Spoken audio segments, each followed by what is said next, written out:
Paklausykit, sližiečiai, ką šiandien Rasa surado mūsų krašto miške. Mūsų sližių ženklą.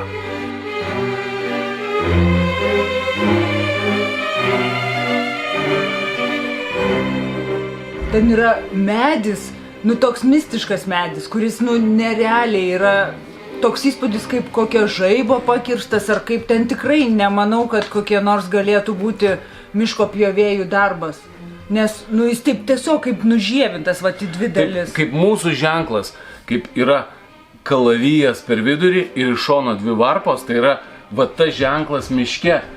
Ir surado ne šiaip belenkokią dieną, o ypatingą dieną. Šiandien Elnio devyniaragio diena. Šiandien yra 21 gruodžio, kai prasideda tas iki 23 dienos bus pati ilgiausia naktis ir pati trumpiausia diena. Ne šiaip savo mes čia sėdim prie žvakių ir ne šiaip savo mes čia turim šitos elnius.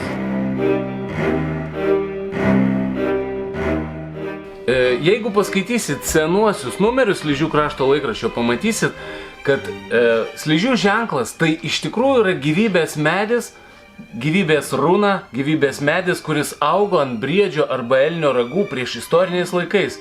Ir pažiūrėkit, ką Rasa dar rado. Jin rado tai, ką ieškojo visą gyvenimą. Negaliu patikėti. Aš negaliu patikėti, pažiūrėkit, ką radau. Aš juos radau pagaliau. Vau! Čia tai dar. Ras, nejaugi. Ar taip gali būti? Patikėk, aš negaliu.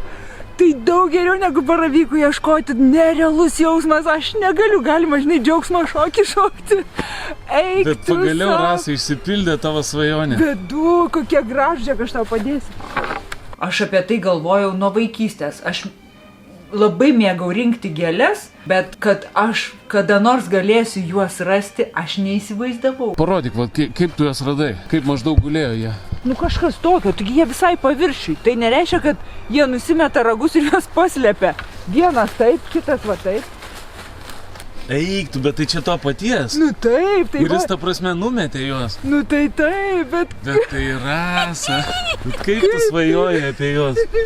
Bet kaip nesunku, iš tikrųjų, eini ir randi. Aš radau juos miške, nepatikėsit, tokio dydžio. Tai yra, tai yra nerealu, tai yra fantastiška. Mes kažkada padarėm video, kad Rasa svajoja rasti ragus. Jo, visi juokėsi, tyčiojasi, sako, tai ragai, tai ten kitą reikšmę turi, bet aš norėjau realių ragų, bet kad aš rasiu tokius, nemaniau. Ir tokią dieną, dar kaip šiandien. Aš daviau savo užduotį, galvoju, šiandien aš be ragų negrįšiu. O tai kaip tu jas kurioje vietoje radai? Tai ten tokia yra kirtavietė, bet tokia jau ankstesnė, tokie želdynai, krūmeliai, tokie ploniai, eini tarp jų. Galvoju, negali būti vienas šalia kitą. Ką? Žinai, irgi nereikia vyt Dievo medin. Tą patį norėjau sakyti, nereikia vyt Dievo medin. Radai. Ir liuks šiandien. Įgyvendinai svajonę. O kitą kartą vėl ateisim. Bet svarbiausia, žinot kas man fainiausia? Tas, kad būti miške ir tada, kada nėra nei grybų, nei uogų. Bet už tai ragų galima rasti. Aš tai pasakysiu, kad mūsų kraštas turi viską. Šiandien Rasa tą mintį pasakė, kad važiavom namo ir sakė, čia visiška pilnatvė. Pilna vasara, pilnas ruduo baravykų.